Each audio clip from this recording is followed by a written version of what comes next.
A pyramid in Egypt and a pyramid in Mexico share more than a shape. They are part of a hidden language written in stone across our entire planet. This journey will decode that language, revealing why civilizations separated by oceans and millennia built in such eerily similar ways. You will gain a new lens to see the world, one that connects the dots between ancient temples and modern skyscrapers through a shared vocabulary of form. Were these designs passed along forgotten trade routes, or do they spring from something deeper within us all? By the end, you will understand the universal human impulses that drive us to build monuments, and you will never look at a grand structure the same way again. What does it say about us that we keep reaching for the sky with the same handful of shapes? Think of a simple melody you hear again and again in a great piece of music. It signals a character's arrival or a major theme. Architecture has its own version of this, a visual melody called a design motif. A motif is a recurring shape, a pattern, a structural idea that repeats across different buildings and even different cultures. It is the basic vocabulary in the language of form. These are not just decorations slapped onto a surface. A true architectural motif carries deep symbolic meaning and often solves a fundamental physical problem. The pyramid shape is not just a pointy roof. It is a statement of ascent, of stability, of connecting earth to heaven. The column is not just a pole holding up a beam. It is an image of the world tree, of human posture, of dignified support. The arch is a triumph over gravity, and the spiral is a map of celestial motion or the journey of life. As the architectural historian Spiro Kostov reminds us, buildings are historical documents, but their language is one of form and space. To understand that language, we must learn its alphabet, and that alphabet is made of motifs. So how does a motif become shared across the globe? Sometimes it travels. A trader sees a clever arch in one city and describes it to a builder in another. An empire conquers a land and leaves behind its architectural style, which local builders then adapt. This is cultural diffusion, but other times the same motif seems to be invented independently, in complete isolation. This is parallel invention, and it happens when different people face the same universal challenge. If you have two upright stones and a heavy beam to put across them, you will invent the post and lintel, whether you are in ancient Greece or at Stonehenge. That simple, powerful motif emerges from a shared human reality. Gravity exists, and we need to create shelter and sacred space beneath it. And some scholars suggest certain forms are archetypal, rising from the deepest layers of the human mind, a shared visual grammar we are all born with. By seeing motifs as this universal vocabulary, we gain a powerful skill. We can start to read a building not just as a pile of stone, but as a text. We can ask what its repeated shapes are trying to say about power, about gods, about how that society saw its place in the cosmos. With this foundational understanding, let's apply it to the first and perhaps most iconic shared form in human history, a shape that has captivated humanity from the deserts of Egypt to the jungles of Central America, the pyramid. That simple, powerful shape of the pyramid stands as a testament to a shared human impulse. To truly appreciate its global language, we need to listen to its different dialects. Look at the smooth, geometric perfection of the Great Pyramid at Giza, a mountain of cut stone built as an eternal vessel. Now, shift your gaze across the world and millennia to the Pyramid of the Sun at Teotihuacan in Mexico. Its form is stepped, layered like a colossal staircase reaching for the heavens, a platform for ceremony. Architecturally, they are cousins, not twins. One is a tomb, a sealed monument focused inward on a royal resting place. The other is a temple base designed for public ritual and ascent, its summit open to the sky. Their construction differed too, with Egypt's precision stonework contrasting with the rubble core and plaster facades of Mesoamerica. Yet their convergence is what whispers of a deeper connection. As archaeologist Jeremy Sabloff notes, across cultures, the pyramid often functioned as a cosmic mountain. It was an axis mundi, a symbolic pivot point connecting the earthly realm with the divine. This was not merely a pretty metaphor, it was a physical declaration in the landscape. The shape itself solved a basic engineering puzzle: how to build something towering and permanent with the technology of the age. The wide base and sloping sides are inherently stable, resisting collapse, so we are left with a profound question. Does the pyramid's global prevalence reveal a shared spiritual intuition, a deep-seated human reverence for the mountain as a sacred meeting place between earth and sky? Or is it primarily the story of a brilliant, practical discovery in stability and visual dominance, a form so effective that different minds arrived at it independently? Perhaps it is the powerful fusion of both, the perfect marriage of a profound symbolic need and an elegant structural solution. And upon the summit of these symbolic mountains, civilizations built the next element of their architectural language, a forest of stone that gave these sacred spaces their breadth and their grandeur, the column. Standing within the great hypostyle hall at Karnak is an experience of overwhelming order. You are surrounded by a silent forest of 134 colossal stone columns, their surfaces alive with carved hieroglyphs, their capitals blooming like giant stone papyrus flowers high above your head.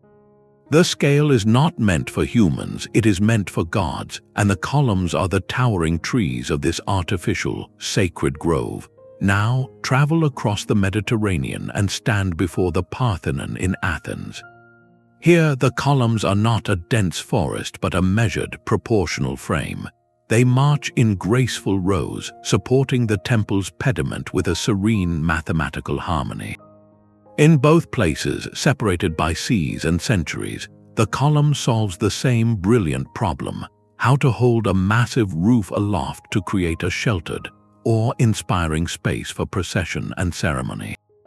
But it does so much more than that. The column is architecture's great multitasker, a masterpiece of engineering that became a profound canvas for cultural expression.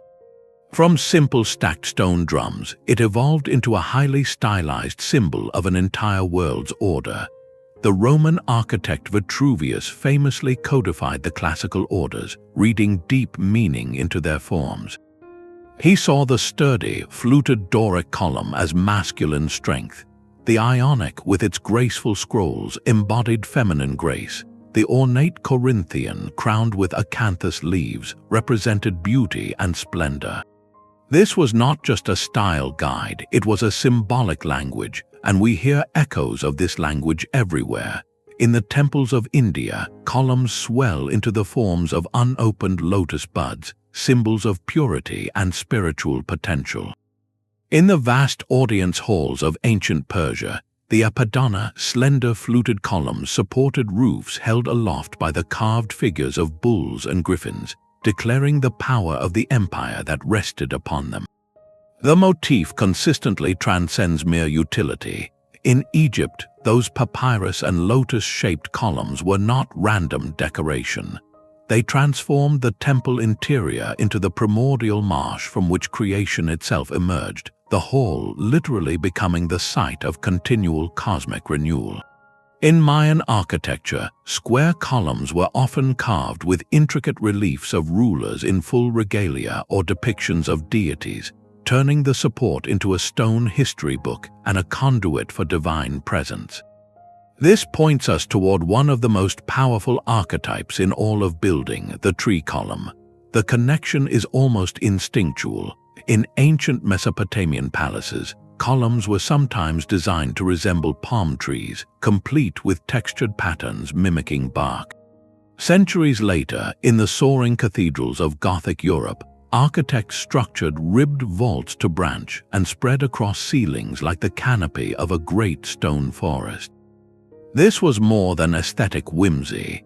It suggests a deep-seated human desire to recreate the sacred grove, the primeval forest clearing where rituals first took place, within the very bones of our architecture. So what does the column's enduring global appeal truly tell us? It speaks to a fundamental human need for both physical and symbolic order. The column brings the chaotic force of gravity into a line of elegant, predictable support. It creates rhythm, it frames space, it establishes hierarchy. It is a declaration that here, within this defined space, harmony and structure reign, but holding a heavy roof aloft with vertical posts has its limits. To truly open up space, to span wider distances and create soaring interiors, humanity needed a revolution in stone, a shape that could turn the downward crush of weight into a dynamic dance of outward thrust.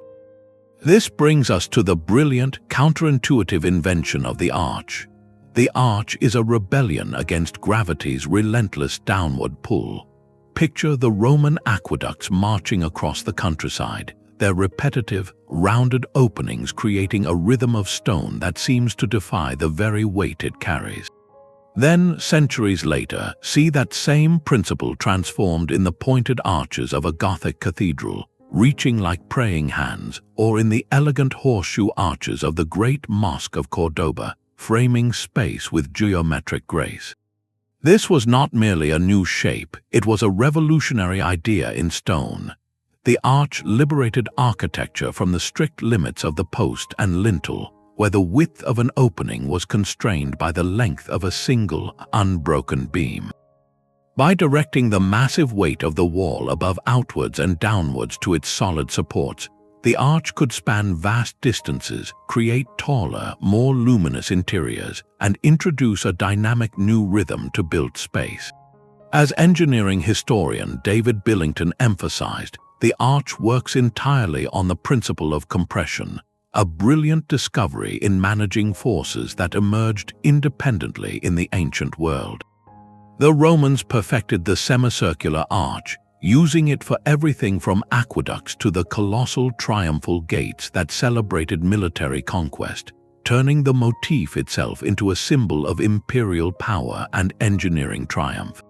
But this was a global discovery. In India, builders were crafting elaborate corbelled arches and true arches for centuries, and in the Islamic world, architects elevated the form into an art of pure geometry and spiritual metaphor.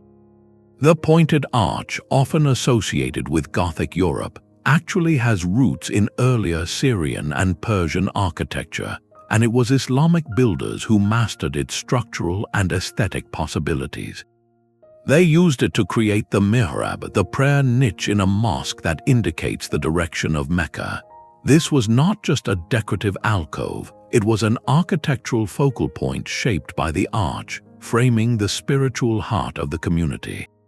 The arch's utility was universal, appearing in the sturdy bridges of ancient China and the grand viaducts of the Inca, but its true magic is revealed in its ultimate transformation. Look up inside the Roman Pantheon.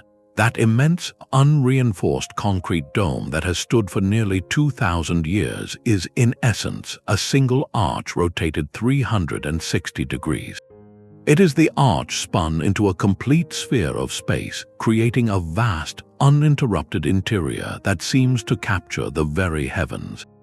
So we must ask, does the arch's global story belong solely to the history of technology, a brilliant solution that spread along silk roads and sea lanes? Or does its graceful, uplifting curve speak to something innate, a shared human appreciation for a line that rises to meet a challenge and creates sheltering space beneath it? That upward reach, that embrace of the sky, finds its most profound and complete expression in the motif that crowns so many sacred spaces across the globe, the dome. The dome completes the arch's promise, enclosing space with a sense of the infinite. Step inside the Hagia Sophia in Istanbul, and your gaze is drawn irresistibly upward into a golden hemisphere that seems to float on a ring of light.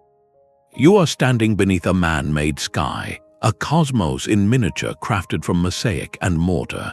Now consider the serene, hemispherical form of a Buddhist stupa, its solid mass encircled by a path for meditation, or the engineered triumph of Brunelleschi's dome in Florence, a double shell of brick rising with confident grace. Across faiths and frontiers, the dome emerged as architecture's most explicit representation of the heavens, a symbol of unity, perfection, and the all-encompassing divine. Architect Buckminster Fuller praised its geometric efficiency, calling it the strongest, lightest, and most economical space enclosed ever devised, yet its power runs far deeper than physics. As scholar E. Baldwin Smith observed, the dome universally served as a celestial canopy, a model of the vault of sky that shelters the world. This symbolic ambition presented a monumental structural puzzle: how to gracefully set a circular dome upon a square supporting wall. The solutions devised by separated cultures reveal a stunning parallel innovation in stone.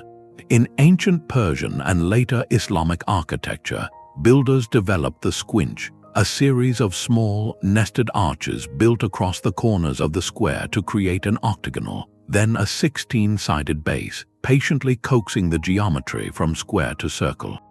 In the Byzantine world, a different, elegantly curved triangular solution emerged: the pendentive.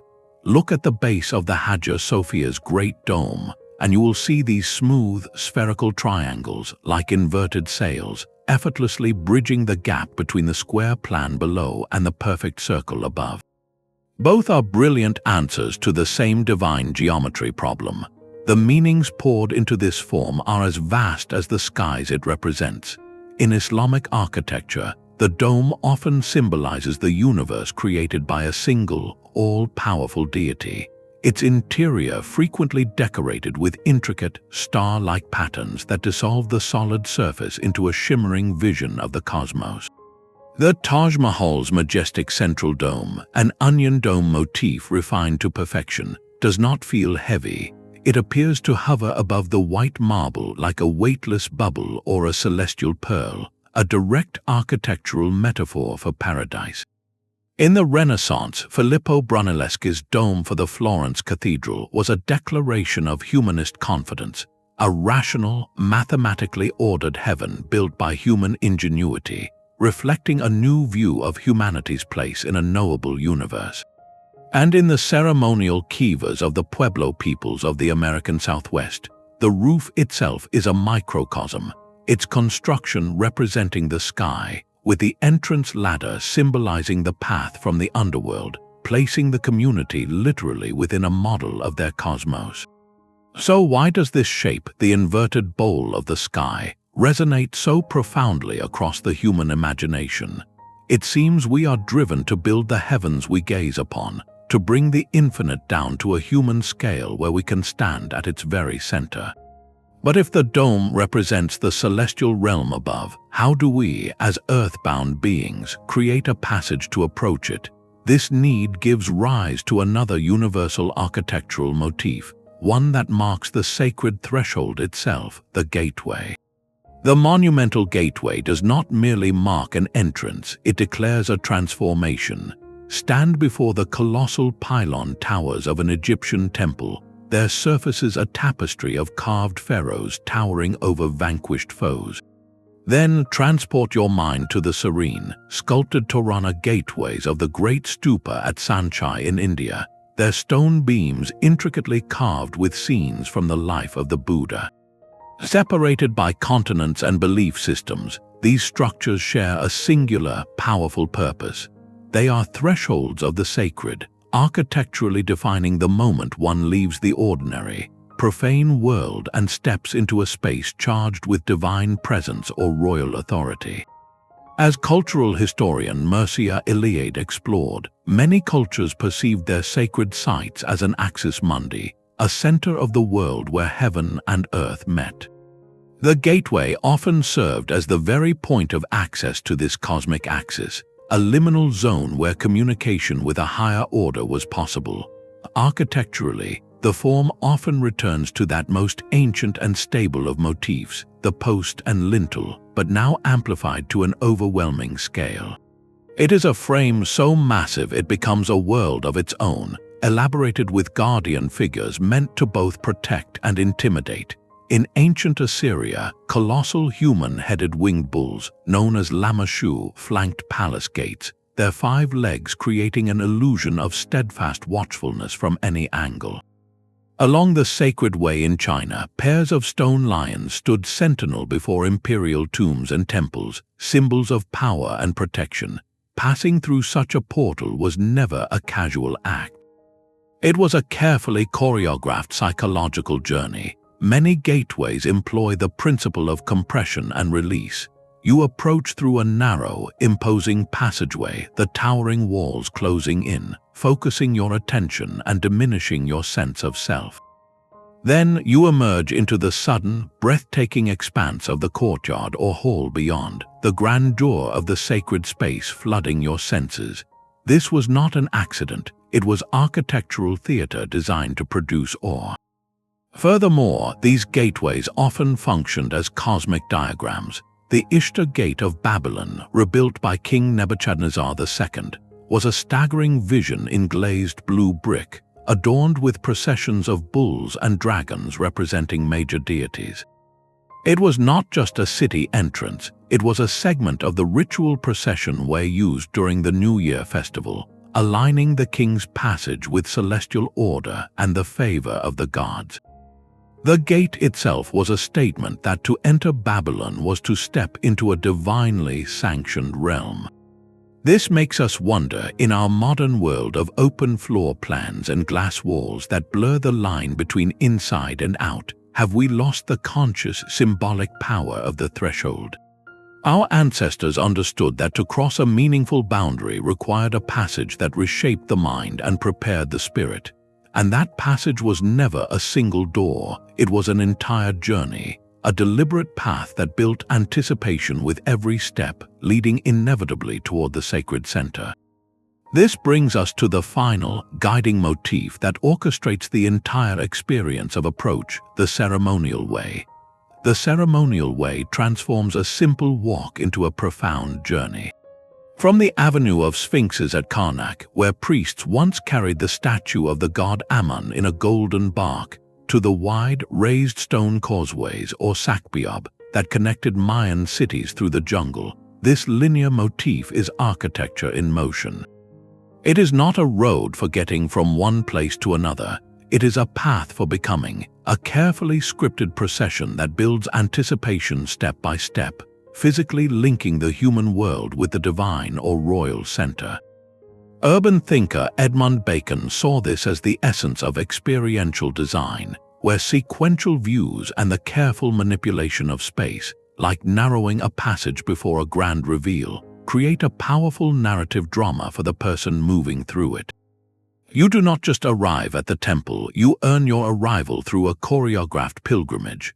The ceremonial way is a landscape of meaning. It begins at a defined starting point, often a city gate or a public plaza, marking the moment you commit to the journey. The path itself is lined with a rhythmic punctuation of symbols, rows of identical statues, carved stone stelae telling a sacred history, or silent guardian figures. These elements do more than decorate, they pace your progress and focus your mind, their repetition creating a hypnotic, ritual cadence. The grandest expression of this principle might be the Via Sacra in ancient Rome. This was not merely a street, it was the spine of empire.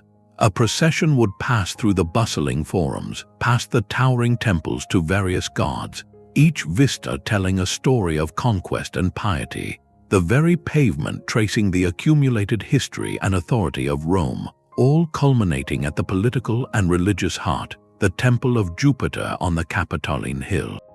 This ancient logic of guided movement is far from lost.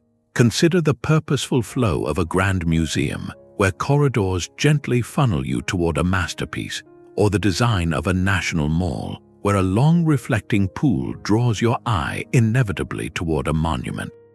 Even our ceremonial boulevards, lined with flags for a parade, operate on this same deep-seated human instinct.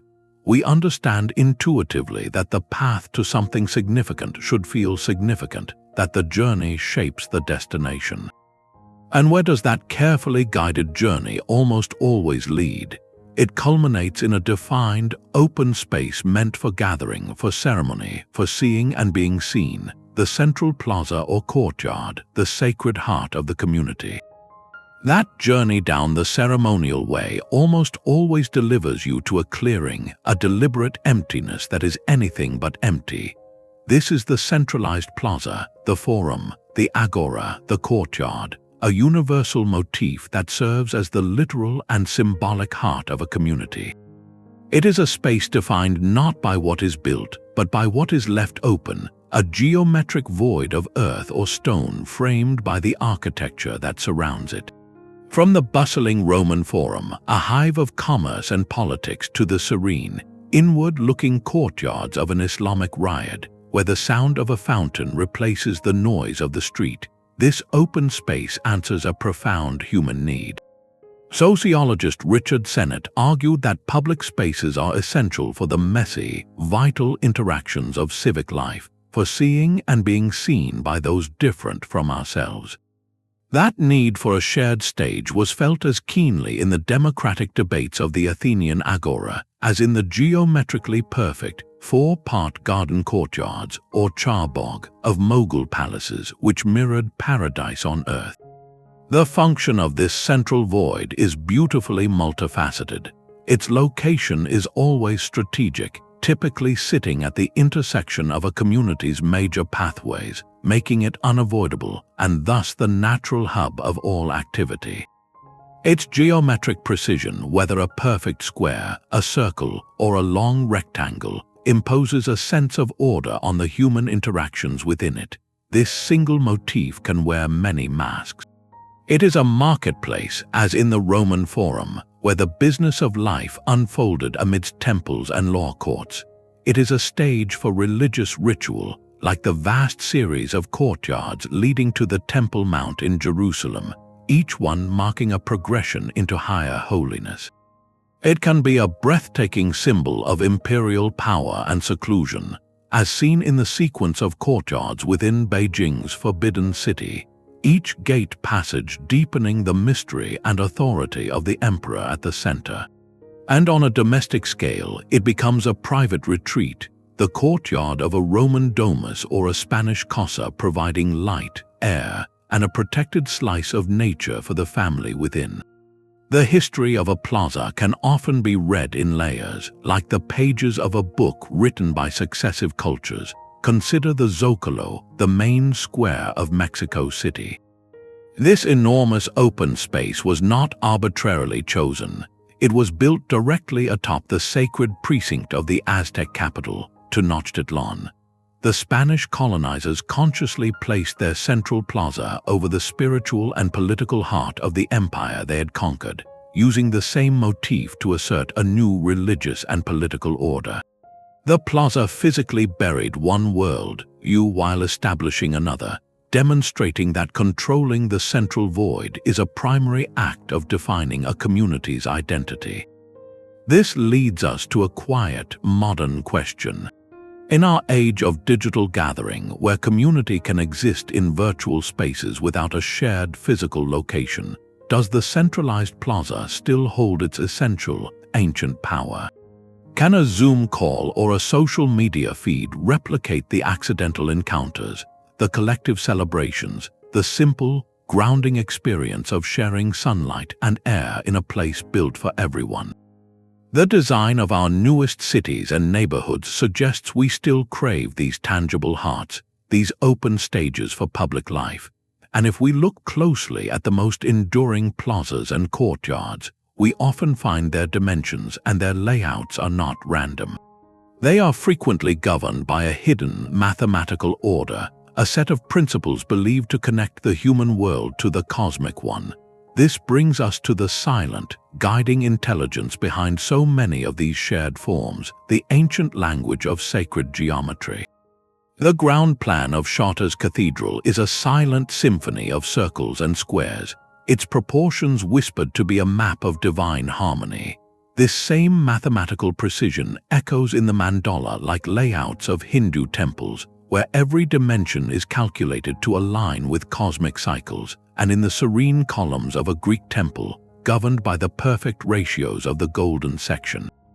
This is not mere decoration, it is the silent language of sacred geometry, the conceptual blueprint that guided the hands of builders across cultures.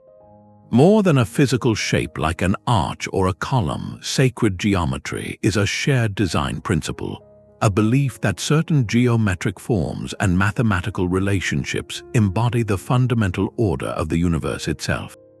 The philosopher Plato called geometry the language in which the gods speak to us. Centuries later, the Roman architect Vitruvius codified the ideal human proportions as fitting perfectly within both a circle and a square, linking our own form to these perfect shapes. At its heart are key ideas like the golden ratio, often represented by the Greek letter phi, a proportion of approximately 1.618 to 1, found in the spirals of seashells, the branching of trees, and the facades of countless temples. This ratio was believed to be the very signature of beauty and balance in nature, and thus the ultimate goal of art. The fundamental shapes carried profound weight. The circle represented heaven, unity, and the infinite. The square symbolized the earth, material stability, and the four cardinal directions. The cross, where these two axes meet, mapped the cosmos itself. This principle manifests in breathtaking variety. Early Christian baptismal fonts were often octagonal, the 8 sides symbolizing rebirth and the new creation, as the number 8 followed the 7 days of the week. The grid plans of ancient Mesopotamian cities like Babylon, or the meticulously aligned streets of Chinese capitals like Chang'an, were laid out as earthly mirrors of celestial order, aligning human society with the 4 directions. In Islamic architecture, the intricate Jiri tilework creates infinite, repeating patterns from stars and polygons, a fractal-like vision of a universe without beginning or end, where geometry becomes a direct meditation on the infinite nature of the divine. Even the Great Pyramid of Giza is often cited, though debated by scholars, as a structure whose dimensions seem to incorporate both pi and phi, suggesting its builders may have encoded their understanding of cosmic mathematics into its very slopes. This pervasive use of identical ratios and shapes forces a fascinating question. Does the golden section please our eyes because we evolved in a world full of its proportions, making it a universal aesthetic discovered independently by artists and architects everywhere? Or does it point to a body of esoteric knowledge, a secret science of form, carefully passed down through initiatory traditions from master to apprentice across millennia? Perhaps it is both, a mathematical truth about the world that different cultures recognized and then clothed in their own spiritual meanings. This invisible harmony of number and shape did not stay on the parchment of the architect's plan. It demanded physical expression, a way for the human body to enact this cosmic order through movement. That enactment gave rise to a motif of pure ascent, the stairway. The grand stairway transforms the simple act of climbing into a ritual of profound transformation. At Teotihuacan, the Pyramid of the Sun presents a face of sheer, daunting ascent, a steep staircase of over 200 steps that pilgrims once climbed under the relentless Mesoamerican sun. Each footstep a physical offering, each breath a prayer pulling them closer to the sky. Now shift continents and centuries to the magnificent, cascading sweep of the Spanish Steps in Rome, where the very architecture invites a leisurely, theatrical promenade, a place to see and be seen. Though their purposes differ, both structures share a core understanding that a staircase can be far more than a utilitarian connector. It can be a vertical journey, a deliberate, symbolic passage that makes the body's effort a metaphor for spiritual or social ascent. Anthropologists see stairs as classic liminal spaces, thresholds between levels of existence where each step marks a stage of progression. This is visible in the long, arduous stepped pathways leading to remote Tibetan monasteries, where the climb itself is a form of meditation and purification, and in the sacred ghats lining the Ganges River in India, where stone steps descend into the holy waters, framing the ritual of cleansing and renewal as a literal descent into the divine.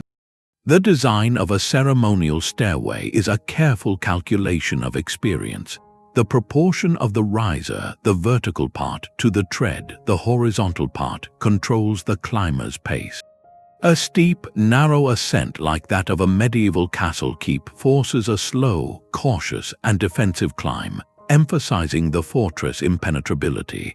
A broad, shallow stair, like those leading to a Baroque palace, encourages a stately, processional pace, allowing for grandeur and display. Broad landings act as natural stages, places for a ceremonial pause, a performance, or a moment to turn and survey the domain below. And the strict axial alignment of a grand stair, pointing directly at the heart of the temple or palace at its summit, leaves no doubt about the importance of the destination. We can see distinct types of this motif throughout history. The processional stair, like the magnificent double staircase of the Apodona at Persepolis, was designed for dignified, linear movement of ambassadors and tribute-bearers toward the king. The defensive stair, built narrow, winding, and easily defended, speaks to a world of threat and seclusion. And the purely theatrical stair, epitomized by the grand staircases of 18th-century European opera houses, exists solely for spectacle and social ritual, a backdrop for entrances and gossip. A breathtaking fusion of this motif with the natural world is found at the ancient Zapotec city of Monte Albon in Mexico. Here, the Escalinata del Cerro is not a structure added to the hill, but a stairway meticulously carved directly from the living rock of the mountain itself. The built form and the natural form become one, suggesting that the path to the sacred summit was always inherent in the landscape, waiting to be revealed by human hands. This integration highlights a profound truth about the grand stairway. It is humanity's way of scripting a vertical pilgrimage, of writing a story of effort and reward directly into the terrain. Which leads to a quiet reflection for our modern world. In our age of elevators, escalators, and seamless accessibility, have we inadvertently sacrificed the deliberate, transformative experience of the ceremonial ascent? The effortless vertical travel of a skyscraper's lift denies us the narrative buildup, the earned perspective that comes from a climb. That hard-won perspective, that moment of arrival with the world laid out before you, is the entire purpose of the next architectural motif, a space dedicated not to enclosure but to pure, commanding vision, the elevated platform. That vertical journey culminates not in another room, but in open air and a breathtaking command of the horizon. The Acropolis of Athens is more than a collection of beautiful buildings. It is a fortress of rock, a natural platform carved and built upon until it became an undeniable statement in the landscape. This same impulse to rise above the common plane echoes in the massive earthen mounds at Cahokia in North America and the fortified stone heights of Mycenae in Greece. The elevated platform is perhaps our most ancient monumental gesture, a simple yet profound act of reshaping the earth itself to create a stage separate from the everyday world. Its practical benefits are immediate. It offers natural defense, better drainage, and a panoramic view for security and surveillance, but its true power is symbolic. Archaeologist Gordon Willey noted that in Mesoamerican thought, the platform mound was a symbol of the world center, the first solid ground to emerge from the primordial waters of creation. By building their temples upon such mounds, they were quite literally constructing their community atop the very birthplace of the world, anchoring their society to cosmic origins. The construction of these platforms reveals a staggering investment of communal labor. From the earliest leveled earthworks, where countless baskets of soil were patiently piled and packed, to the complex, layered pyramids of Mesopotamia built from millions of mud bricks, these were projects that defined a civilization's collective will. They served as the foundational plinth for everything deemed most important: the temple where the gods dwelled, the palace where the ruler resided, or the communal stage for rituals that united the people. This elevation was a physical manifestation of social and spiritual hierarchy. A priest performing a ceremony on a high platform was not just closer to the heavens, he was performing in a sacred theater, his actions visible to the assembled populace below, transforming ritual into a public spectacle that reinforced the cosmic order. The platform declared permanence and control, a human-made mountain asserting dominance over the natural environment. No example is more masterful in this regard than Beijing's Forbidden City.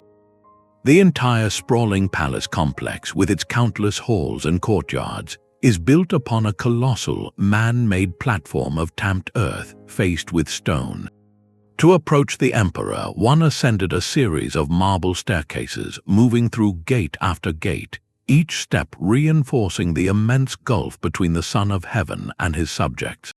His residence was not just at the center, it was literally above all else, the supreme architectural expression of a power that looked down upon the world. So we must ask, in our modern context of steel and glass, does the corporate skyscraper fulfill a similar psychological role? Its engineers speak of floor plates and load-bearing cores, but its effect is that of a contemporary platform, projecting economic power into the skyline and offering its occupants a commanding, privileged view that literally sets them above the urban fray. This deliberate act of separation, of creating a distinct and elevated realm, immediately demands a definition of its limits, a boundary to contain and protect the sacred space within. This brings us to the motif that has defined cities and sanctuaries since the dawn of civilization, the Enclosing Wall. The Great Wall of China is not merely a barrier, it is a landscape redefined, a colossal serpent of stone and rammed earth asserting a human line across the natural contours of mountains and valleys. Yet for every wall built for military imperium, there is another constructed for spiritual separation, like the simple Temenos boundary that marked the sacred ground of a Greek sanctuary. This universal motif, the monumental enclosing wall, is architecture's most fundamental act of definition, drawing a line that declares inside from outside, safety from wilderness, the sacred from the profane. Military historian John Keegan understood the wall as the ultimate defensive technology, a static, imposing answer to the threat of mobile armies. But cultural geographer Yi-Fu Tuan offers a deeper insight that walls do not just keep things out, they powerfully create a sense of place and communal identity. By establishing a clear boundary, a wall tells us who we are by showing us where we belong. The purposes of these boundaries are beautifully varied. There is the wall of fortification, a masterpiece of engineering like the triple land walls of Constantinople, which repelled armies for 1,000 years. There is the wall of religious enclosure, like the massive mud-brick precinct walls surrounding the temple complex at Karnak, which did not need to stop soldiers but absolutely had to demarcate the divine estate of the god Ammon from the city beyond. There is the wall of urban definition, the encircling stone embrace of a medieval city like Carcassonne, which gave its inhabitants both physical security and a powerful civic identity. And there is the wall of pure symbolism, like the low, square railing, the harmika, that encloses the summit of a Buddhist stupa, marking the sacred axis of the universe not with a barrier, but with a gentle architectural whisper. The construction of these walls became a language in itself. The cyclopean masonry of Mycenae, with its multi-ton boulders fitted together with terrifying precision, spoke of raw, primordial power. The standardized fired bricks of Roman legionary forts, laid in perfect repeating courses, broadcast the systematic, replicable might of an empire, and the walls were never silent. They served as the grandest canvases for a civilization story. The alabaster reliefs that lined the palaces of Assyrian kings at Nimrod and Nineveh did not merely decorate, they narrated. Scenes of royal lion hunts demonstrated the king's courage and his role as protector, while vast panoramas of conquest and tribute displayed the terrifying reach of imperial power, a permanent propaganda broadcast in stone for any envoy or subject who entered. Even at the edges of empire, the wall sent a message. The stout stone fortresses built along the Saxon shore in Roman Britain were as much psychological statements as military ones. Their very presence, their unyielding Roman engineering in the misty Celtic landscape, declared that the order and power of Rome were here to stay, a permanent fact on the horizon. This leads us to a quiet, modern reflection. We still build our walls, though we often call them by other names. The gated community with its ornamental but monitored entrance, the complex legal fiction of a national border, even the digital firewalls that filter our information. These are our contemporary expressions of the same ancient impulse to define, to separate, to control. What do our chosen walls, visible and invisible, say about our deepest fears and our most cherished values today? They create a protected interior, a defined space that then demands its own sources of illumination, its own framed perspectives on the world outside. Within these massive enclosures, architects devised a more intimate opening, a strategic hollow in the wall designed not for passage but for presence, the niche. Within the solid mass of a wall, a hollow space is carved with deliberate intent. This is the niche, a recess that transforms flat stone into a frame for the sacred. Walk through the rock-cut tombs of Petra, and you will see rows of identical, empty niches carved into the rose-red cliffs, each one a silent placeholder for an offering or a commemorative portrait, their repetition creating a solemn, rhythmic cadence of absence and memory. Now enter the prayer hall of a mosque and find the mihrab, a single, often lavishly decorated niche in the Qibla wall. It holds no statue, for its purpose is directional and spiritual, marking the orientation toward Mecca and focusing the collective devotion of the community. In a Christian church, the apsidal niche cradles the altar, the focal point of the Eucharistic ritual. This simple architectural gesture, the act of creating a hollow, is a universal motif for concentrating importance. Art historians often describe it as an edicule, a miniature temple facade complete with columns and a pediment, which became a fundamental unit of sacred architecture. You can see it in the elaborate frames around statues in classical antiquity, and later reduced to a decorative motif on Renaissance palaces, a ghost of a temple etched onto a secular wall. The niche serves multiple, elegant functions. Physically, it protects and highlights a sacred object, setting it back from the flow of space and bathing it in shadow or directed light. Structurally, carving niches into a thick wall can actually lighten it, turning a solid barrier into a sculpted, rhythmic surface. In Mughal architecture, rows of arched niches on a facade, called jarakas, create mesmerizing patterns of light and shadow that change throughout the day, making the building itself a living sundial. The form of the niche varies to suit its purpose. A shallow relief niche might hold a simple inscription or a votive candle. A deep, arched niche becomes a small chamber, a room within a wall, like those found in Roman libraries to hold scroll cabinets. The canopy niche, supported by its own tiny columns, creates a micro-architecture, a house for a single, precious thing. Perhaps the most breathtaking scale of this motif was at the cliffs of Bamiyan in Afghanistan, where thousands of Buddha niches, both shallow and cavernous, were carved directly into the mountain face. These recesses, which once held statues and served as monastic cells, transformed an entire geological formation into a monumental landscape of devotion, a mountain literally perforated with pockets for the sacred. This ancient impulse to frame what we value most invites a quiet, modern reflection. In our own minimalist interiors, we still create our versions of the niche. What do we choose to place within these framed spaces, be it a simple shelf, a digital screen, or a single piece of art? Our choices, often unconscious, quietly declare what holds our attention, what we deem worthy of a dedicated place in our personal landscape. This careful act of framing, of setting an object apart within its own defined space, is a fundamental gesture in the larger, wordless language of architectural ornament. That hollow niche is a quiet invitation to look closer, and when we do, the stone itself begins to speak. Run your fingers over the acanthus leaves spiraling around a Corinthian capital. Trace the infinite, interlacing stars of an Islamic mosaic, or follow the intricate story carved into a Mayan lintel, where a ruler ascends to power flanked by gods and ancestors. This is the language of symbolic ornament, a universal system where decoration is never merely decoration.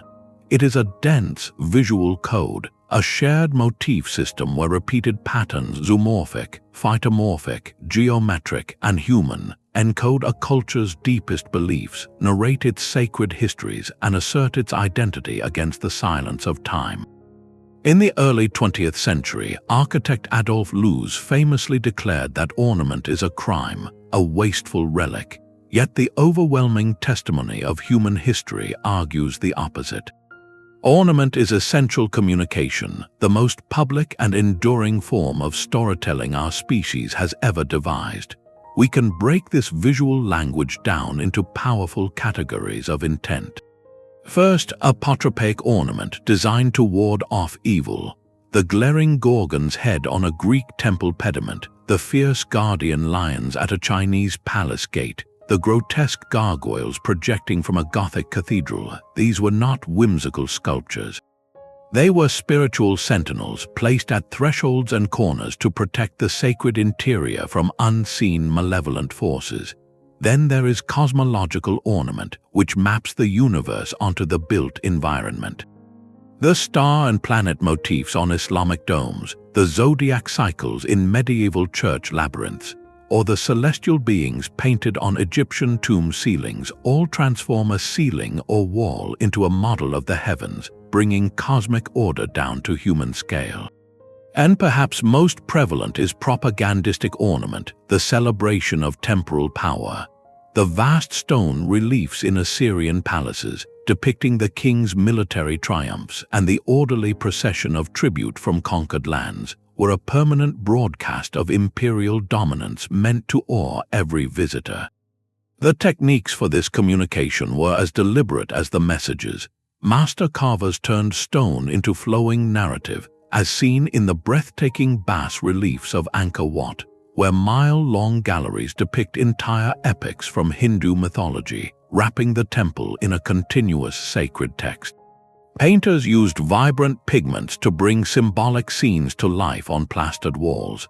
Glazers developed lustrous tiles in radiant blues and golds to clad domes in a skin of celestial light, while mosaic artists assembled countless tiny tesserae into shimmering visions of divine figures and paradisiacal gardens, their surfaces glittering with reflected luminosity. Each method was chosen for its durability and visual impact, ensuring the story would outlast generations. This rich history prompts a quiet, modern question. Our shift toward the clean lines and unadorned surfaces of modernist architecture certainly brought a clarity and functional honesty. But in stripping away this layered language of stone, have we gained simplicity at the cost of a rich layer of communal storytelling? Our buildings may speak of efficiency and space, but they rarely whisper the older, deeper stories of who we are and what we believe. This intricate surface language, however, was never meant to be seen in flat, even light. It was designed for drama, for the play of shadow and illumination that gives depth to a carving and life to a pattern. This interaction points us toward the final, elemental motif in our shared architectural vocabulary, the one that gives form its breath and ornament its voice, the strategic control of light itself. Light itself becomes the final material in the architect's palette. In the deep darkness of Newgrange Passage Tomb in Ireland, for a few precious minutes at dawn on the winter solstice, a slender beam of sunlight pierces through a perfectly aligned opening above the entrance called a roof box. It travels down the long corridor to flood the central chamber in a golden glow, a celestial event captured in stone. Half a world away, the delicate marble jolly screens of Mughal palaces perform a different kind of alchemy. Sunlight passes through their intricate geometric perforations, fracturing into countless soft, dappled patterns that dance across floors and walls, cooling the air and veiling interiors in a lace of light and shadow. These are not mere windows. They are strategic apertures, a universal motif where the opening is designed not just for view or ventilation, but to sculpt illumination into a sacred, tangible presence. Gothic architect Abbot Suger, overseeing the rebuilding of the Abbey Church of St. Denis in the 12th century, wrote passionately of this. He saw the radiant stained glass of his new church not as colored windows, but as vessels for divine illumination, a way to transmit lux continua, continuous light, from the heavenly realm into the human one. The window itself evolved from a simple, defensive slit in a fortress wall, meant to let in air and a sliver of light while keeping arrows out, into the primary medium for this luminous storytelling. The engineering ambition grew alongside the spiritual one. Clerestory windows high in the walls of Roman basilicas and later Gothic cathedrals allowed light to flood the central nave from above without compromising the stability of the lower walls.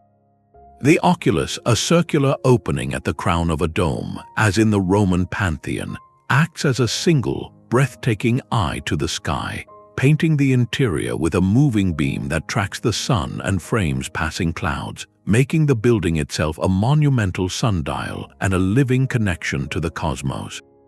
Different cultures developed distinct philosophies of light. Egyptian temple interiors were deliberately kept dark and mysterious, with light gradually filtering through columned halls and small apertures to slowly reveal the inner sanctuary, building a sense of awe and seclusion. In traditional Japanese architecture, the shoji, a translucent paper screen, creates a soft, even, diffused glow that erases harsh shadows and brings a serene, calming quality to a room.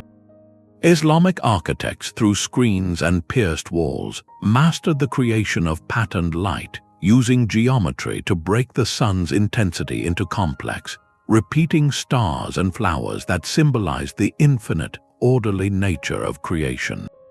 This conscious choreography of light forces a quiet reflection for our time. In our age of abundant, controllable electric light, have we lost the poetic dialogue with the sun that our ancestors built into their very walls? We can illuminate any space at any hour, but we may have forgotten the symbolic power of a beam of light that arrives only once a year, or the serene peace of a room illuminated solely by the filtered, patterned day. This sophisticated manipulation of light and form suggests our ancestors were not just building shelters, but crafting experiences that resonated with a deep, perhaps instinctive, understanding of the natural world. The next layer of this shared language reveals they were often trying to recreate that world in stone, through the principle of architectural mimesis. The stone forest of a Gothic cathedral or the curling tendrils of an Art Nouveau facade reveal a profound truth about our built world. We have always looked to nature not just for materials, but for a blueprint, a deep-seated design principle called mimesis, the conscious imitation of the organic world. This is architecture as organism, where columns are not just supports but become trees, where ceilings dissolve into painted skies, and where entire buildings are shaped to mirror living forms. The ancient world understood this intuitively. At the Temple of Artemis at Ephesus, one of the Seven Wonders, the lower portions of the columns were sculpted with figures that appear to be emerging from the ground, as if the temple itself was a grove of stone coming to life. Centuries later, the Rococo interiors of 18th century Europe dripped with stucco shells, vines, and flowers, creating spaces that felt like enchanted gardens carved from plaster. This impulse reached a fever pitch in the swirling, sinuous lines of Art Nouveau, where building facades and ironwork twisted like plant stems and blooming flowers, rejecting rigid geometry for flowing, biological curves. The 19th century biologist and art critic Ernst Haeckel gave scientific voice to this ancient instinct. Through his detailed illustrations of radiolaria and other microscopic life forms, Haeckel argued that art and architecture were not separate from nature, but were natural extensions of its forms and patterns. He saw the same spirals in seashells and galaxies, the same hexagons in honeycombs and basalt columns, and he believed that human creativity was at its best a participation in this universal design language. This principle of mimesis manifests in breathtaking variety. We have already seen columns shaped like palms or lotuses, but consider ceiling vaults painted with clouds and stars to become an eternal sky, or floor plans based on symbolic animal shapes, like some early Christian churches built in the form of a fish, an ancient secret sign. The spiral, a motif seen from Celtic knots to Islamic minarets, directly mimics the chambered nautilus, the unfurling fern, and the whirl of a galaxy. Its symbolic purpose is powerful and multifaceted. By replicating natural forms, architecture invokes the fertility, abundance, and life force of the living world. It suggests that a building is not a dead pile of rock, but a living, breathing entity that grows from its site. Most importantly, it grounds human endeavors, our temples, our palaces, our homes within a larger, timeless, and orderly cosmic system, assuring us that our creations are in harmony with the universe. No architect pursued this vision more literally than Antoni Gaudí. His masterpiece, the Sagrada Familia in Barcelona, is a forest in stone. Its columns branch and split as they rise, like a canopy of trees, supporting a ceiling studded with glass blossoms that filter light into dappled patterns. Every surface ripples and curves, rejecting the straight line as an unnatural human invention. Gaudí famously stated that original creation belongs to the divine, and the architect's role is to copy and adapt the forms already present in nature. This ancient principle finds a startling echo in our own time with biomimetic architecture. Today, engineers design buildings with facades that mimic shark skin for efficiency, or ventilation systems modeled on termite mounds for passive cooling. This raises a poignant question. Does this high-tech mimicry represent a reconnection with that ancient, symbolic desire to align our structures with the natural world? Or is it a purely technical, efficiency-driven borrowing, stripped of its spiritual and cosmic meaning? Perhaps the answer lies in whether the form still speaks to us, whether the branching column still feels like a tree, connecting us to the earth even as it holds up the sky. This organic, flowing sensibility, however, has always coexisted with a seemingly opposite drive in the human mind, a yearning for perfect, abstract order that stands apart from the messy vitality of nature. That drive for perfect, abstract order finds its ultimate expression in a single, powerful line, the central axis. Bilateral symmetry is the architectural world held in perfect, mirrored balance around this invisible spine. From the commanding facade of St. Peter's Basilica to the Forbidden City's meticulous layout along a north-south line, this principle imposes a visual order so complete it feels inevitable. Architectural theorist Rudolf Arnheim described symmetry as providing visual rest and a sense of permanence, making a structure feel unshakable and authoritative. This is not merely an aesthetic choice, it is a language of power, stability, and hierarchy written directly into the ground plan. The application is total. It governs the entire experience, from the grand approach down a symmetrical avenue to the building's mirrored facade where every window and column finds its twin, to the interior layout where the most important element, the altar, the throne, the sacred statue, is placed precisely on the central axis, the focal point of the entire composition. This creates a clear, undeniable hierarchy, directing all movement and attention toward the center of power, whether spiritual or temporal. A masterclass in this principle is the ancient Persian capital of Persepolis. The entire complex, especially the Apadana Audience Hall, is a study in symmetrical awe. The approach stairs are mirrored, the colossal columns are arranged in perfect grids, and the reliefs show delegations from across the empire processing in balanced, orderly lines toward the central platform where the king, the unmoving axis of the world, would sit. The message was unambiguous. All power and order radiated from this single, central point. Of course, there are deliberate exceptions and variations. Some Japanese garden design employs controlled asymmetry to evoke a more natural, organic feeling, a philosophical counterpoint to rigid order, and radial symmetry, where elements radiate from a central point like the spokes of a wheel, governs circular structures like the Roman Pantheon. But the overwhelming prevalence of bilateral symmetry in our most important buildings forces a modern question. In a contemporary world that often celebrates individuality, dynamic form, and organic flow, does this perfectly balanced architecture still command the same instinctive respect? Or does its overwhelming order now feel imposing, even authoritarian, to our sensibilities? This rigid, stable balance finds its natural counterpoint in a motif that rejects stillness, a shape that embodies dynamic energy, celestial motion, and the very journey of life, the spiral. Deep within the chamber of Newgrange, older than the pyramids of Giza, a stone is carved with a mesmerizing triple spiral.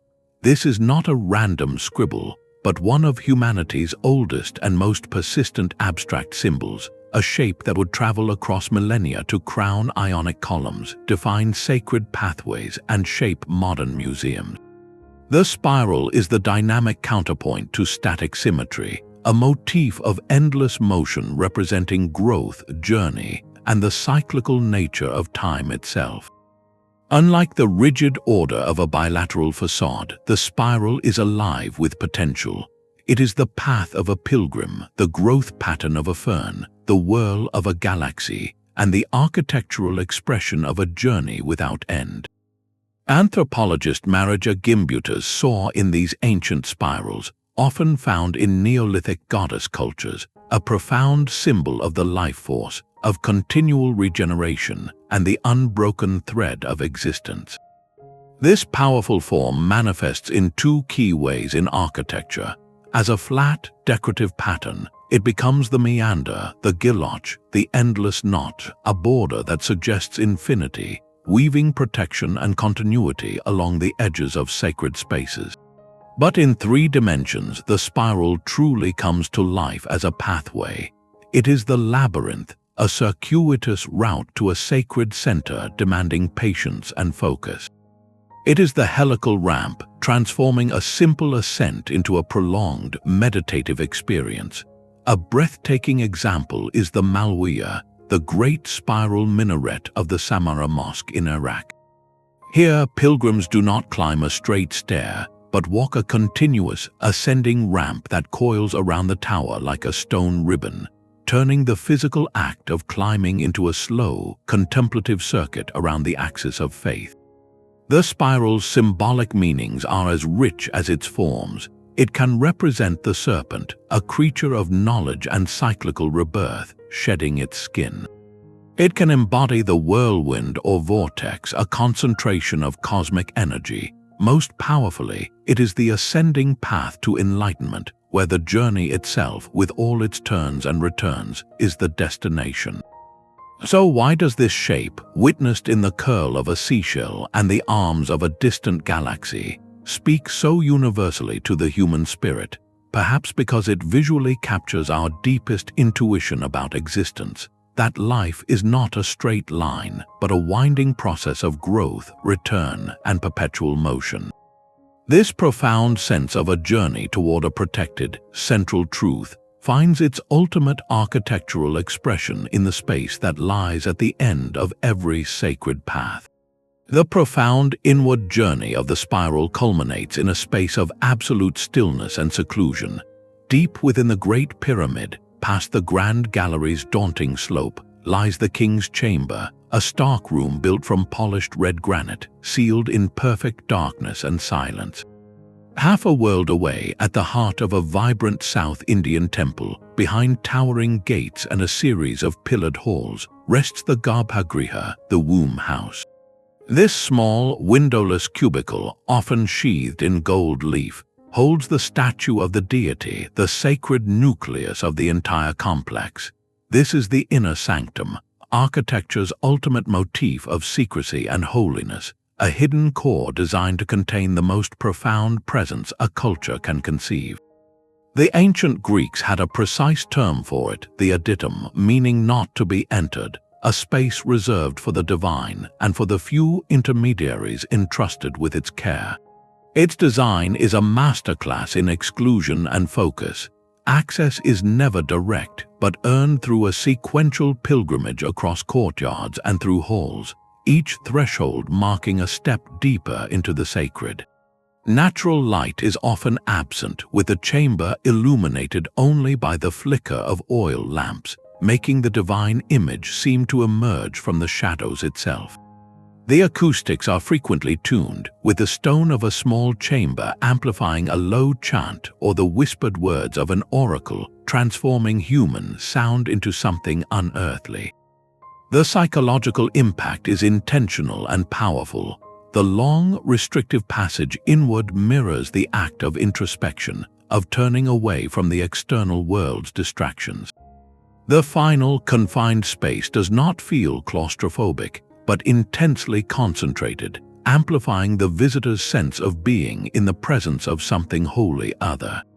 In the biblical description of Solomon's temple in Jerusalem, the Holy of Holies embodied this principle perfectly. It was a perfect cube, windowless and shrouded in darkness, said to house the Ark of the Covenant. According to tradition, only the high priest could enter this inner sanctum, and only once a year, emphasizing the immense gravity and exclusivity of the encounter. This architectural tradition invites a quiet, personal reflection. In our secular, often crowded lives, what space serves as our own inner sanctum? Is it a private study, a workshop, a corner for meditation, or even a cherished digital realm? These are our modern adytums, places we design for focus, for confronting our own core questions, or for connecting with what we hold most meaningful, away from the noise of the everyday. Yet, this powerful inward focus, this containment of the sacred, has always had a complementary impulse in monumental architecture. If the inner sanctum is about concealment and profound interiority, its natural counterpart is a motif designed for maximum visibility, a statement meant to be seen for miles, reaching boldly into the external world. This is the towering vertical element. The inner sanctum conceals, but the tower proclaims. From the needle-like spires of Cologne cathedrals straining against the clouds to the elegant, upturned eaves of a Chinese pagoda, the vertical element is humanity's most visible declaration of aspiration. This motif, whether an obelisk, a spire, or a minaret, exists to be seen, a landmark that draws the eye and the spirit upward, literally reaching from the solid earth toward the intangible heavens. It acts as a connector between realms, a statement of ambition carved or built against the sky. The great sociologist Max Weber spoke of the modern world's disenchantment, a process where scientific explanation gradually replaces mystical belief. In many ways, the history of the tower can be seen as a persistent architectural attempt to re-enchant the landscape, to physically point toward something transcendent that exists beyond mere material utility. Its structural evolution tells a story of our growing ambition.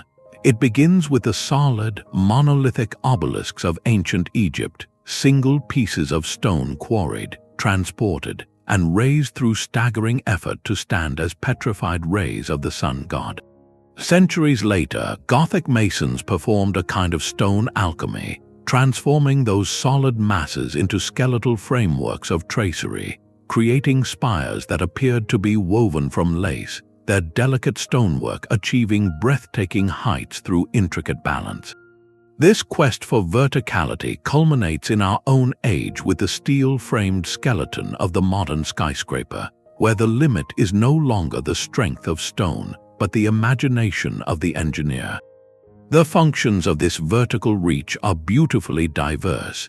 It serves as the campanile, the bell tower whose peals mark the hours and call a community to gather. It is the minaret from which the human voice amplifies the call to prayer across a city. It has been the watchtower, a sentinel for defense offering a commanding view. And at its most profound, it functions as an axis mundi, a cosmic pillar. In a Buddhist stupa, the central pole, or yashti, runs through the center of the mound, symbolically connecting the underworld, the earthly realm, and the heavens above, making the entire structure a three-dimensional map of the cosmos. A powerful modern example is the Washington Monument. This towering obelisk on the American National Mall is a conscious, direct borrowing of an ancient Egyptian form. Its builders were not worshipping the sun god Ra, but they understood the obelisk's timeless language of endurance, stability, and ascent. They used that ancient vocabulary to articulate a new ideal, the enduring strength and lofty aspirations of a young republic. This leads us to a quiet question for our digital age. Our most powerful networks are now invisible, flowing through fiber optic cables and satellite links. In a world where connection is instantaneous and intangible, does the physical, straining effort of a tower still hold its old symbolic power? Or has its function transformed from a spiritual connector to a purely economic one, a statement of corporate ambition rather than divine aspiration? Perhaps the answer lies in whether, when we look up at a sleek glass spire against a sunset, we still feel that old, upward pull in our chests. This soaring vertical reach, however, is almost always balanced and grounded by a purposeful horizontal counterpart, the long, low space designed for procession, gathering, and the measured unfolding of ceremony. The soaring vertical reach of a spire or minaret finds its necessary counterpoint in the long, horizontal pull of the gallery. Walk the seemingly endless hypostyle hall of the Great Mosque of Cordoba, where a forest of red and white striped columns recedes into a rhythmic, shadowy infinity. Now picture the dazzling, mirrored perspective of the Hall of Mirrors at Versailles, stretching over 200 feet, its windows and reflective surfaces amplifying its length into an illusion of boundless space. You are experiencing a universal architectural motif, the long gallery, a form engineered not for gathering in, but for moving through. This is the processional space, a deliberate corridor of experience designed to choreograph linear movement, to display power or art in sequence, and to create a controlled visual journey that emphasizes length over width, journey over arrival. Architectural thinkers who study phenomenology, the experience of space, note how our bodies moving through such a corridor create a personal, temporal narrative. The space unfolds moment by moment, footstep by footstep, building anticipation with every meter traversed. To achieve this effect, architects rely on a few key elements. First, a repetitive structural bay system, a consistent rhythm of arches, columns, or vaults that creates a hypnotic visual pulse, like the steady beat of a drum marking a ceremonial pace. Second, a powerful, unambiguous directional axis, a line so strong you feel pulled along it. And third, often, a focal point at the far end, a throne, an altar, a brilliant window, or even just a turn in the path, offering a goal for the eye and the body. This simple formula has been adapted for profoundly different human needs. In the sacred realm, the long nave of a Gothic cathedral acts as a processional path for the faithful, leading the eye and the congregation toward the luminous altar, the spiritual destination.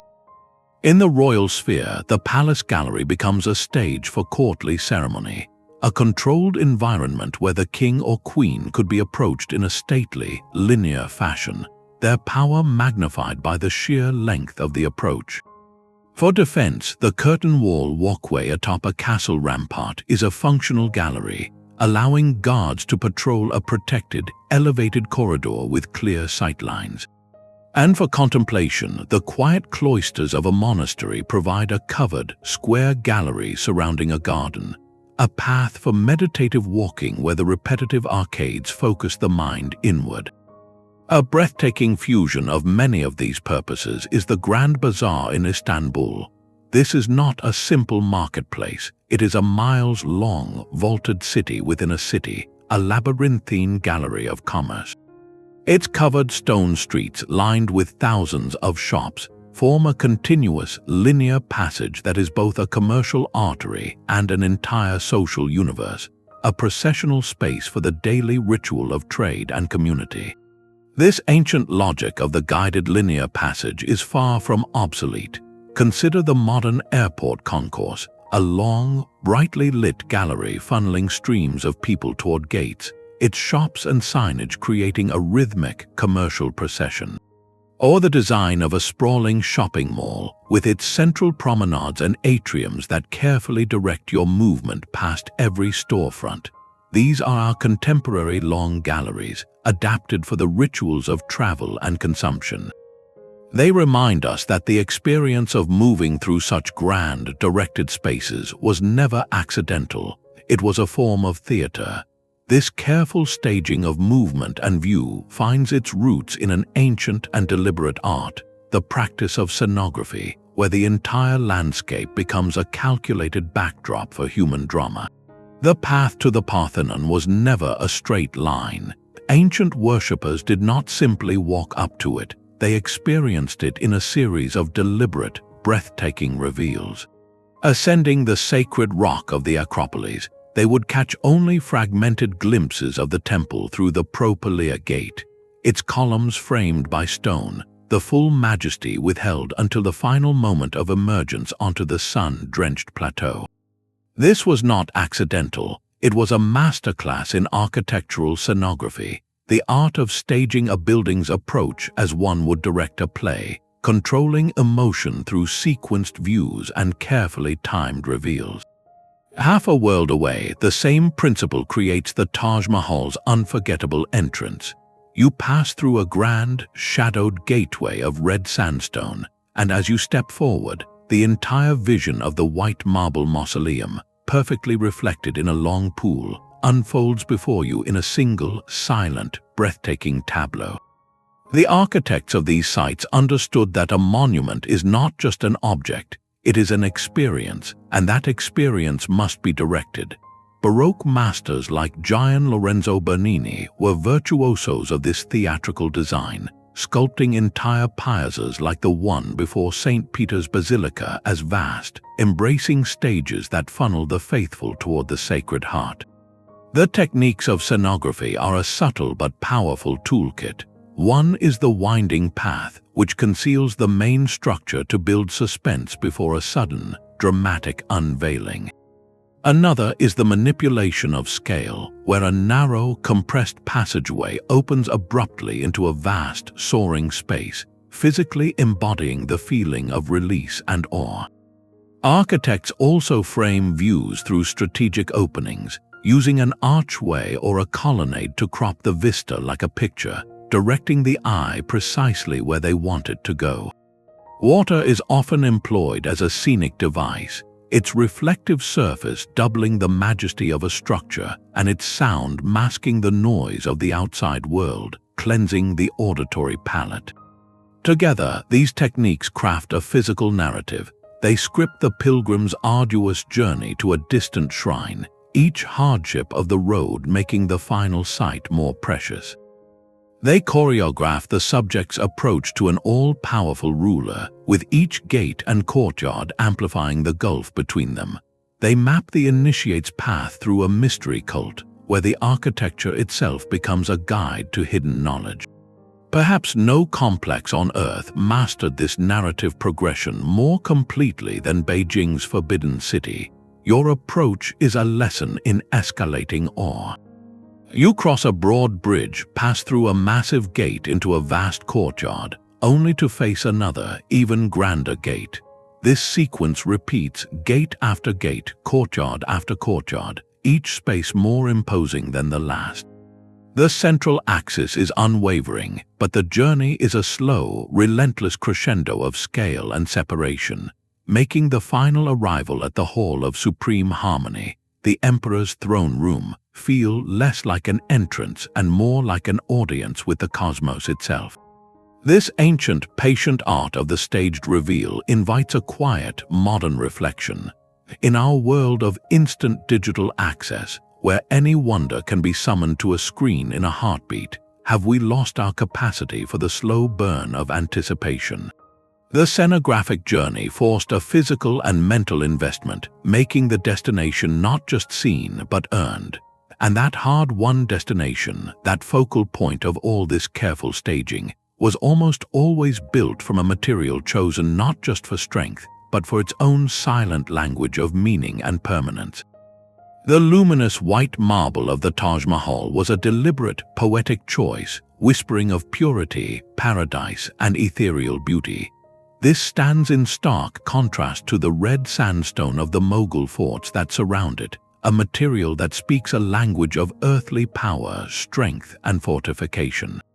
Across the world, the Inca of the Andes selected massive, irregular blocks of granite, fitting them together with such precision that their walls seem less built and more grown from the mountain itself, expressing a message of eternity and unshakable endurance. This reveals a profound truth that the very substance of a building, the specific stone, brick, or earth, is a primary word in our shared architectural vocabulary. The material itself is a carrier of deep cultural, symbolic, and political meaning. The 19th century thinker John Ruskin argued passionately for what he called the lamp of sacrifice in architecture, the virtue of honest, labor-intensive materials that showed the craft and care of the builder. He saw material not as a neutral substance, but as a moral and aesthetic choice. To understand this, we must listen to the stories different stones tell. In ancient Egypt, the relatively soft limestone used for the outer casing of the pyramids, now mostly vanished, could be carved and polished to a brilliant white, catching the desert sun to create a shimmering, otherworldly beacon. This was stone as a vessel for the solar journey. The Romans favored travertine, a durable limestone deposited by mineral springs, for their aqueducts, amphitheaters, and public fountains. Its natural strength and porous texture made it ideal for the grand infrastructure of an empire, a material of public utility and enduring civic life. For ultimate statements of imperial authority, they turned to porphyry, a deep purple stone quarried from a single source in Egypt. This rare material was legally reserved for the emperor alone, its color echoing royal purple dye, making a column or a sarcophagus in porphyry not just an object, but a declaration of supreme, exclusive status. On a different scale entirely, consider adobe, sun-dried earth bricks. In the architecture of the Pueblo peoples of the American Southwest, adobe is more than a convenient building block. It is the living earth itself, shaped by hand. A structure made of adobe maintains a thermal connection to the ground, staying cool in summer and warm in winter, its very substance rooting the community in the landscape in a direct physical covenant. The choice of material dictated everything about how a culture built. The hardness of a stone determined what could be carved into it, leading to the deep, crisp reliefs possible in granite or the softer, more flowing lines achievable in limestone. The local availability of materials shaped empires, driving long-distance trade for prized stones like marble or obsidian, and influencing which regions could rise to architectural prominence. And the final treatment of the surface, whether left rough-hewn to show the stone's origin, polished to a mirror-like sheen to reflect the heavens, or painted in vibrant colors now lost to time, fundamentally altered how a building was perceived and experienced. A powerful example is the use of green jade in Mesoamerican cultures. For the Olmec and the Maya, jade was far more precious than gold. It symbolized water, maize, fertility, and the very breath of life, the divine essence. A mask or ornament fashioned from jade was not merely jewelry, it was a conduit for spiritual power, the material itself believed to hold a living force. This deep, symbolic connection between substance and meaning invites a quiet reflection for our time. In our contemporary world of steel skeletons, vast glass curtain walls, and engineered synthetic composites, have we quietly severed that ancient, tangible link between our buildings and the specific materials of the earth? Does a polished granite lobby in a global corporate tower carry the same cultural story as an Inca wall? Or has the material become a generic, aesthetic skin, its story one of global supply chains rather than local identity and sacred meaning? This careful, meaningful assembly of stone upon stone, brick upon brick, relied on another shared, though invisible, principle that brought order out of chaos: standardized measurement. Buried in the sands of Egypt and the ruins of Mesopotamia, archaeologists have uncovered slender rods of stone and wood, each marked with astonishingly consistent divisions. These are not tools of trade, but the silent keys to monumental order, standardized cubit rods. From the Roman foot pacing out the empire's roads to the Chinese kai governing imperial palaces, and the tatami mat defining the proportions of a Japanese tea room, every great building tradition was built upon an invisible foundation, a shared system of measurement. This was the ultimate expression of a culture's desire to impose rational, repeatable order upon the chaos of raw material. The ancient Roman architect Vitruvius laid it out plainly, arguing that perfect symmetry and proportion in a temple must be derived from the symmetry found in the human form itself. The foot, the palm, the cubit from elbow to fingertip, these became the first modules, turning the human body into the original ruler and linking our architecture directly to our own scale. But these systems quickly transcended the personal. They were often tied to the cosmos, with units derived from astronomical cycles or sacred numbers, ensuring that a building was not just well-proportioned, but cosmically aligned. This invisible grid of agreed-upon dimensions was what made the unimaginable possible. It allowed an architect in the capital to draw a plan for a temple to be built 1,000 miles away, confident that the local builders using the same royal cubit would execute it correctly. It enabled prefabrication, where stone blocks for a pyramid or standard bricks for a ziggurat could be cut by different teams, knowing they would all fit together on site. It organized vast divisions of labor, turning a chaotic construction site into a coordinated machine. This principle of the module is where theory meets stone. In a classical Greek temple, the diameter of the column at its base became the fundamental module. Every other dimension, the spacing between columns, the height of the entablature, the width of the steps, was expressed as a multiple or a fraction of that single unit, creating an integrated, harmonious whole. The Parthenon itself is a symphony of the ratio 4:9, governing the relationship between its width and length, the diameter of its columns to the space between them. This was not random beauty, but beauty by mathematics. Perhaps no civilization demonstrates the power of this principle more breathtakingly than the Inca. At sites like Sacsayhuaman or Ollantaytambo, you see walls built from massive, irregularly shaped granite blocks, yet they fit together so perfectly that you cannot slide a piece of paper between them, and this was achieved without mortar. The secret was a sophisticated system of standardized measurement and template making. craftsmen would meticulously shape each unique block to conform to a set of known angles and dimensions, creating a three-dimensional stone puzzle where every piece, though different, was crafted to a shared, invisible standard. This mastery of modular precision leads to a quiet question about our own world. We have achieved global standardization with systems like the metric system, making engineering and international collaboration seamless. But in this universal language of millimeters and meters, have we lost the distinctive cadence, the culturally unique footstep, that once gave each civilization's architecture its own rhythmic voice? As efficiency smoothed away a layer of local identity, that rhythmic voice, however, is the direct aesthetic result of this modular thinking, a visual echo that turns measurement into music, the principle of repetition. That modular precision gives a building its inner logic, but our eyes perceive it as something else entirely, a visual rhythm. Look at the endless, repetitive arches marching across the Colosseum's exterior, or the perfectly spaced columns encircling a Greek temple.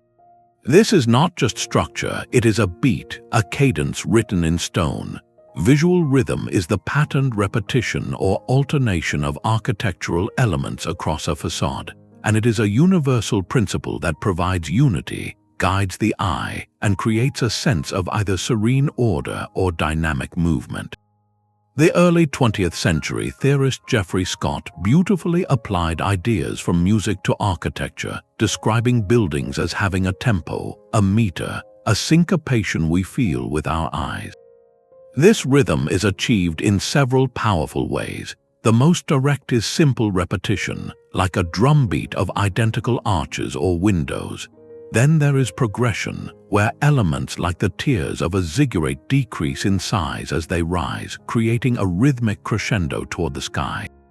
Alternation is the classic rhythm of classical architecture: column, space, a steady pulse. And finally, complex polyrhythms emerge in the dizzying geometric patterns of Islamic facades, where stars and polygons interlock in a visual fugue. The effect of this rhythm is profound. A slow, heavy rhythm, like the massive, widely spaced pylons of an Egyptian temple, conveys immense stability and grandeur, a deep, solemn beat. A fast, light rhythm, like the delicate, clustered columns of a Gothic arcade, feels lively, ornate, and upwardly mobile. A masterclass in sophisticated rhythmic composition is the Palazzo Rucellai in Florence, designed by Leon Battista Alberti. Its facade is layered with pilasters, those flat, column-like strips, and entablatures in three different classical orders, one stacked above the other. The rhythm is not monotonous. It is a harmonious progression from the sturdy Tuscan order at the base, to the more graceful Ionic in the middle, to the ornate Corinthian at the top, creating a visual melody that rises with elegance and purpose. This rhythmic language was the grammar of historical cityscapes, where rows of buildings shared a common cadence, making a street feel like a coherent sentence. It prompts a quiet question for our time. In contemporary architecture's passionate pursuit of unique, sculptural forms, have we sometimes lost the comforting, comprehensible rhythm that once made our built environments feel legible and unified? Does a skyline of wildly individualistic towers create visual excitement at the cost of a shared, grounding beat? This surface rhythm, this carefully composed melody of form, almost always seeks a final, resolving note, a crowning element that provides closure, identity, and shelter from the